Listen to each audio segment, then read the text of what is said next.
So, sure. Sean, what's the happiness scientist all about? What do you do? Scientist. I thought happiness is an art. So, Yes, most people think that way, but when we think about happiness, most people associate happiness with something fluffy, rainbows and unicorns, like it's not something to be taken seriously. But scientists actually shares about the science of positive psychology, that every part of it is really driven by evidence-based, what they've done in the research.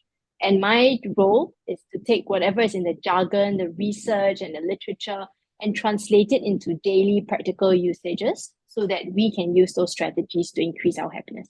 okay. So talk about some strategy. Again, very random, but I seek I seek happiness in life, Sean, and very very random. And so what do you and I come to you say, Sean, I'm unhappy, Sean. I don't feel positive about life. What do you tell me? Well, I won't jump straight into strategies. I will try to understand what's going on in your life first, Yeah. right? Yeah, and in the days like these, people are stressed because of work. Sometimes if you're a parent, you're juggling so many responsibilities. So until I understand what's going on with your life, then I can perhaps suggest certain things, right?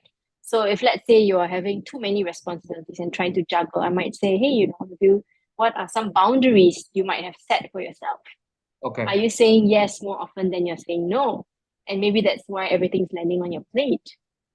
Is there time for you to recharge, take a break, or maybe in between meetings, take a mindful pause, recollect yourself, right? Deep breath before you continue. So a lot of it's very contextual. Okay. Of course, there are a lot of broad strategies that do work for everyone. But what I find is if I know your situation, I'm better at recommending what might work for you.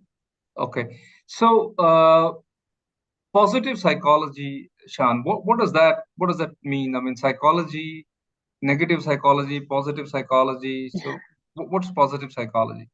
Yeah, traditionally, psychology, most people will understand it as in fixing mode. You're trying to fix people's issues. So, for example, if you have anxiety and depression, I want to fix you so that you can become better. But that has an implicit assumption that there's something wrong with you. And that is not very helpful, right? And also, only maybe 7 to 10% of the world's population may actually be experiencing what we would define a mental illness. So that leaves about 90% of the population, right? And so positive psychology really looks at what's working with people, what's right with people, and how can we learn those lessons from people whose lives are going well and they're thriving and they're flourishing. And if we learn that and we bring that into our lives, then perhaps more of us can be happier. Okay. Now, what is ailing? Like you working with schools, right? A lot of schools Mm-hmm. in Singapore. What's wrong? What do you see with the children out here? What's bothering them these days? And I think for students, I mean, depending on the age group, I would say some common things that we're seeing are things like anxiety. A lot of anxiety related to academic pressure, especially here in Singapore and even some parts of Asia. There's also pressure from the parents, right? And then talk about social media and cyberbullying. That's a really huge issue. So there's a lot of comparison going on, especially now when you can post your whole life on social media. Uh, teenagers particularly will look at what's being posted and compare, and that gets them to feel lousy about themselves. And those lead to all kinds of mental health concerns. Yeah, I mean, so these are some of the things. And of course, burnout, like during the pandemic, not only adults experienced burnout, students did as well because they were isolated, disconnected, weren't able to do more of the things that they want to do, and yet they still had to perform and achieve their results, right? Students still had to show up for online classes. So there's a lot of current challenges, I guess, in the school environment. okay. So and how do you work around? Let's say I take an example of let's say a 14-year-old uh, a student, in a local school in Singapore, and Mm, how do you kind of make sure that the positive psychology comes into the picture and mm. helps the Yeah. person suffering from help the person having this comparative pressure and all those pressures you talked about, Shan. Yeah, we look at it as an ecosystem, right? You can work directly with the student, which some of my partners do by giving them and teaching them the strategies to empower them to maybe rethink or manage their emotions and regulate better. But then you also can't just leave them in isolation. You have to work with the school. So I work very closely with the school principals, the school management, and the school teachers so that they can create a positive environment, whether it's through the way they teach, whether it's being having strong teacher-student relationships, whether it's embedding some of these strategies into their programs, or being explicit in teaching the students the skills. We all teach academic skills, right? At least that's what school is known for. But I think we need to be very explicit in teaching skills that help them to manage their anxiety, mental health related. And then, of course, there's the group of parents. Parents, what are the messages you're sending to them? So we work with parents as well by educating them on some experiences that children might be going through and then how to respond in a way that's actually supportive instead of judgmental or dismissive or causes them to doubt themselves. So if we look at the three parties, students, right, the teachers and the parents, then you'll say this whole ecosystem can come in to support that 14-year-old. So, it's not just dependent on themselves. Yeah, I think that's good. But what are the key points which you pick out among the students? I mean, one thing if you think is common across teenagers, which is bugging them. What is that? I mean, I'm sure there are exams, is that, but what if you come one thing top of your mind? What's that? I would say anxiety. Okay, Anxiety. So yeah, feeling anxious, whether it is about exams, whether it's about peer pressure, friends, whether it's about the online world, whether it's about how they appear, that at that stage everything is very sensitive. Anxiety, whether they are able to get into the school that they want in the future, anxiety about the job. Some of them even have climate anxiety, like worrying about whether they're going to be around to see the world end, that kind of okay. doomsday kind of feeling. So there's a lot of anxiety in this generation of teens. Yeah. And then what do you like? What do you suggest? Let's say how to work that around. I mean, hypothetical case, somebody suffering from an anxiety, and how does that ecosystem you rope in, and what do you suggest? Yeah, so like I shared earlier, I think we can support the student by um, first of all attending to their emotions, giving them a good platform to share how they're feeling. It could be through drawing, writing, painting, talking to people. We need to tell them that it's okay to ask for help as well, right? So working with the team directly, and then with the teachers, as mentioned earlier, we want to help them by creating an environment that is supportive. So, for example, if a student comes to a teacher and says, "Oh gosh, I'm so anxious, I'm so worried," and the teacher goes, what's there to be worried about?" Then that's not helping. That's dismissing language. So we want to introduce positive language, right? For example, hey, what's going on? Can you tell me the concern that you're facing at the moment? And then we have to train to become good listeners. And then with the parents, again, recognize that your teenager might be going through a lot of different pressures from your time. And I often hear parents say, in my time, we didn't have all these problems. Well, then it's in your time. It's not in their time, which is right now. The current generation may look like they have less worries than you did, but their worries are of a different nature. So again, be patient, be understanding, give them space to help them to find themselves and explore. Yeah, And and that will, reduce the anxiety. and how do you work on? To what extent social media addiction is responsible for all this? I think social media or any form of technology is always blamed as the bad guy, but I think we want to ask ourselves, what is our role in supporting a young person to understand what social media is all about, Okay, right? And help them to think through their usage of social media. For example, instead of saying, don't use Instagram, don't use WeChat, don't use all these platforms, a teenager will not listen to you. They will still do it anyway.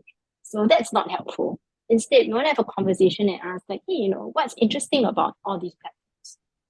Then maybe they'll say, oh, it's because my friends hang out there. It's because it's cool. I get to watch reels. I get to learn a lot of things. Then you understand. So that's their reason for wanting that. There's something very alluring about that. And frankly, as adults, we also enjoy it, don't we? yeah, But if we keep stopping them, then they're going to say, hey, you've got double standards. So instead, we understand their motivations, right? And then we explain to them, hey, do you know that online there are good things? You can learn new stuff. You can follow your latest Korean K-pop idol. But at the same time, there are also certain dangers out there. Are you aware of that? Right? And then they might say yes or no. So you're actually facilitating a conversation rather than saying, don't do this, or keep telling them or directing them. That way, you're actually helping them to learn for themselves, to become empowered how to make certain decisions. So I think that that's a good one. And where do you see the parents are missing the trick? Normally, what do you see? I mean, I'm a parent myself, but where are we missing the trick? I think number one, I think we make assumptions that they should know what to do. Actually, they don't, and they need our guidance. Number two, they look like they are grown up, but they're not. Their brain, a teenager brain, is going through a major overhaul from the age of 13 to 18. Their impulsivity part of the brain is fully developed, but their self-regulation is not. So if we get angry every time they don't do something, every time they shout at you, every time they slam the door, then you're just locking horns and you won't get anywhere. Instead, we need to pull back, be mindful of what's going on in their life, be present, and recognize that it may be difficult for them, and approach with empathy instead of judgment. A teenager has very strong radar for judgment. The moment that you sound somewhat judgmental, they're going to shut down and not talk to you. And that's what you don't want. You Yeah, want them to still be able to have that open conversation with you. You see, yeah, otherwise they're going to say, mom or dad does not care. Why bother? And if they say that and they go jump into the online world to find the answers, and it's dangerous. I mean, we Yeah, don't know what is out there for them, right? So I think my biggest advice for parents is always you have a very important role, uh, but your role is not to tell, to direct, or control. It is to allow space. It is to listen. It is to be present. It is to understand them and their world, yeah. right? Yeah. And what tricks now parents are missing this trick, and I think parents sometimes they end up judging, right, rather than Mm. understanding, empathizing, and being compassionate. But what tricks are schools missing? I mean, are schools preparing the children well enough? I've seen the incidence of children being unhappy is increasing, isn't it? I think I wouldn't say that the incidents are increasing. I think more people Okay. have become more aware of mental health related issues. And as well, the world now is very complex. I would say that it's not so much the school is missing, but there are a lot of hidden things that a school may be out of control to handle, right? For example, the line is very blurred between school and home. Yeah, When they come to school, the teacher does all they can, but then when they go home, sometimes everything gets undone. And so what's the teacher to do? Come back and then it's back to square one. So in some ways, sometimes the hands are tied. Also, I think we want to see like a school system. It's like an elephant. An elephant is powerful and strong and steady. However, it moves slowly. And hence, any kind of reform or change you want to make in education likely takes some time. So even though we say we want students to have good mental health and we pass some kind of recommendation, it may not happen until maybe later on because it just takes time to implement and see some results.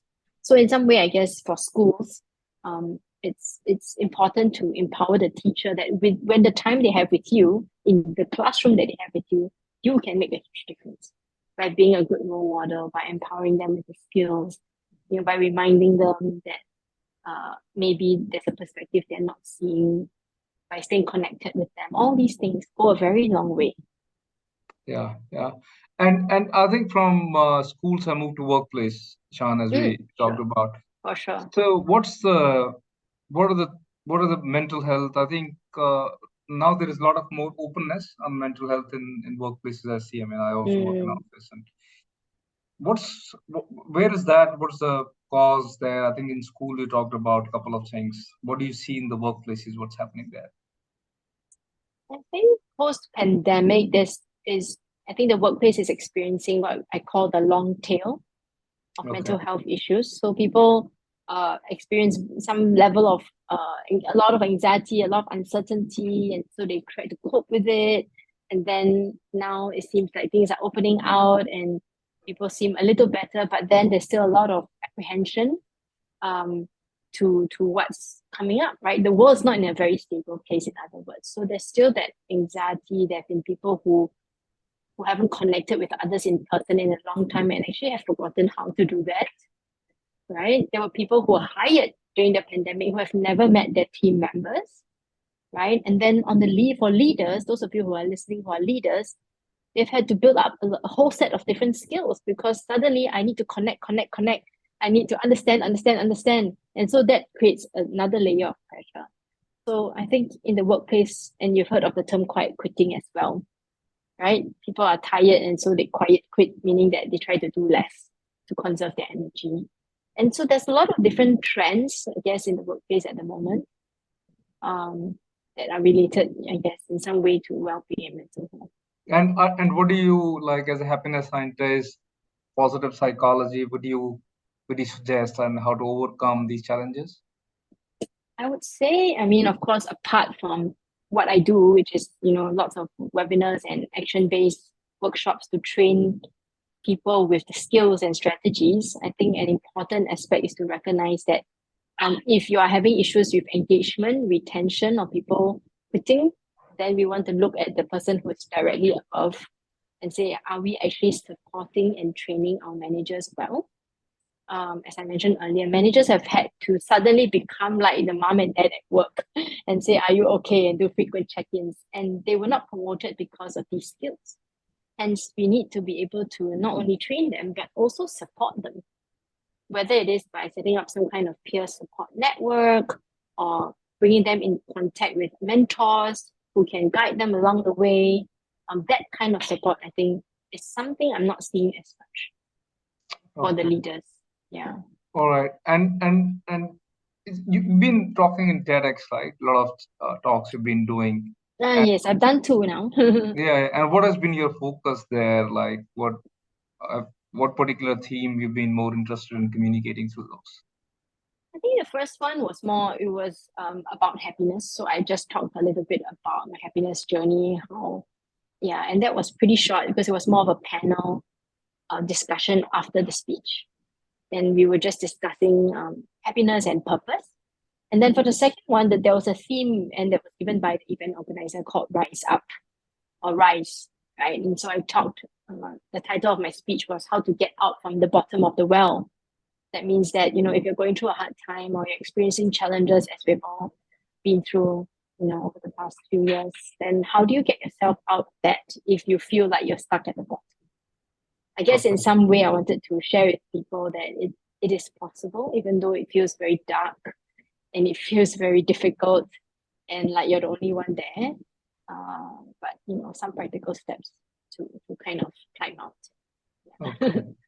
No, that's amazing. Now, I think what is the anchor? I mean, I think just a couple of more questions before Sure. I kind of let you go. What is the anchor for happiness? I mean, look, I mean, if I look at the spiritual side of it, and I follow some of the spiritual gurus, and I hear happiness is temporary. It's stillness. If you see Zen, it's a lot about being still rather than being happy. It's accepting the present that it is. So I don't. So do you have a view on that? Happiness, stillness. I mean, or Well, I would say awareness and acceptance. So awareness, that means, being present, like what you said, to yourself, your own experiences, your emotions, your thoughts in a non-judgmental way. So like, for example, when someone says something not nice to me, I become aware of how I'm feeling, but I don't blame myself for the words they've said to me. So that level of awareness takes time to build and is a constant practice that we cultivate. And then the second one is acceptance. And many people don't like this word. They think like, oh, accept means give up. But acceptance is accepting yourself means that, oh, I know what I can do. I know my limitations. I know my strengths and I know my weaknesses. And that's okay. I still love myself for everything. Right. And that as well is very challenging. There are many people that I work with or I meet in the webinars who say a lot of mean things to themselves. They're not kind to themselves, Rajiv. And it breaks my heart when I hear the words they say to themselves, very poisonous narratives. And part of which is that they haven't accepted Yeah. all of them, right? So I won't say I'm fully there yet. The journey that I'm still on, right? Okay. But for example, a simple example, like I accept that I'm not very tall. But if I'm not, if I don't, then I will keep fighting and say like, oh, why didn't I have parents who were taller? Why didn't they make me play basketball when I was younger? Why is it I have this? I want to buy shoes and it wants to make me taller, but then it affects my spine. It's all because I'm short. I mean, I could be like that. I'm just giving a very simple example, but very many of us get angry with challenging what is already is, and that takes us away from happiness. And so to me, I find that happiness comes in awareness, acceptance of what is. So I'm just trying to again get to back at your framework for happiness. If I say that you have any framework which says something at the bottom, then it moves up, moves up. Is there a framework like that, or you know? Well, I mean, there are many frameworks on well-being and happiness, and one of the most famous ones is by Dr. Martin Seligman, who is the founder of the field of positive psychology, and he identifies 5 pillars, now 6. The first one is positive emotions. Second one is engagement. How engaged are you in the things you're doing? The third is relationships, the quality of your relationships. Then meaning, how connected or how purposeful or meaningful do you find your life to be? A is for accomplishment, not just about awards that you win, right? But how masterful are you at the things that you're doing? And then the last one, of course, physical health. How is your vitality and your energy? So that is a simple framework that I think most people find easy to understand. And it's called PELMA for short. Okay, okay. And you evaluate when you go and do your seminars, you kind of go with that framework and work Yeah, around. I do suggest that people there is a survey that you can take. I think it's the PERMA workplace survey if you're in the workplace, and it will identify for you based on the 6 pillars where what is doing well at the moment and where could be improved, and then it will recommend some practical strategies. Okay, And so that at least gives people some kind of framework or roadmap, if you would call it, on how to then take the next steps forward. okay. And last question: do you introduce meditation into, or in does it help somewhere? In Yeah, so I introduced a mindfulness practice in many of my seminars. In fact, sometimes we start with it, sometimes we do it in the middle, or even sometimes we make it very short and sharp, right? Uh, Moving from one meeting to another, let's take a mindful breath and just become aware of our thoughts, emotions, and experiences in the body. So maybe not so much meditation per se. There are some meditation practices that I do as well, but it comes back to that core concept of awareness without judgment. Yeah, yeah. Yeah. And the quick question in Singapore, and it's a very again broad question. On a scale of 1 to 10, where do you see the happiness average Singaporean? And I mean, I think if you look at the recent World Happiness Index, Singapore is probably 30 something, but it is one of the higher ones in Asia. okay, And the question becomes then, how do you measure that index? mm-hmm. Right? It's not just how you feel. There's so many other parts of it, and some part of it has got to do with how the country is doing financially as well Yeah, and yeah, yeah. economically, right? And of course, there are many other pieces. So maybe that's one of the reasons why Singapore is pretty high up on that list. But if you look at other ways of measurement, then you might say Singaporeans are most fatigued and most burnout. So are they actually happy? Right. So I guess, it's very hard to answer that question. It really depends on what scale you're measuring them on to determine the answer. All right. And in general, any particular region you think is doing well in terms of, I'm sure In you must be Singapore, and no, I think globally, is it Western countries versus Asian countries? Is there a comparison on? I think the countries that are at the top of the happiness index are the Scandinavian countries. I'm sure Okay. you know Yeah. Denmark and all of that, and a lot of it is attributed number one to social cohesion. Okay. I attended a speech by the Danish ambassador once, and she described to me how it is that there's a lot of social cohesion and trust in the society.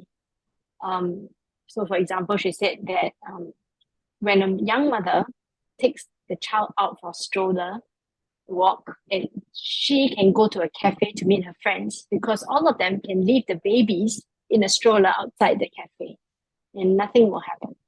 They just Wow. put the baby monitor into the stroller and they go in and have a coffee and cake. And when the baby cries, they just go out, attend to the baby, and go back into the cafe. So she said we don't, not that they don't understand work-life balance and it being an issue, but they can find that balance because there's a lot of trust. I mean, that's only one of the factors. Yeah, but I was quite blown away. I was like, wow, when will that day actually happen in Singapore? Ours is the opposite. We're like, don't climb that. Be careful of this. Watch your back. Right? So I mean, I think that's quite. I think, Shan, that's pretty much it for this conversation. Thank you so much for giving time. No, Uh, thank you, Raji. Thanks really for having appreciate me. your time, and I'll let you know when I'm going to air it, and I'll share a copy with you as well. For sure. Thank you. Take care. Thank you.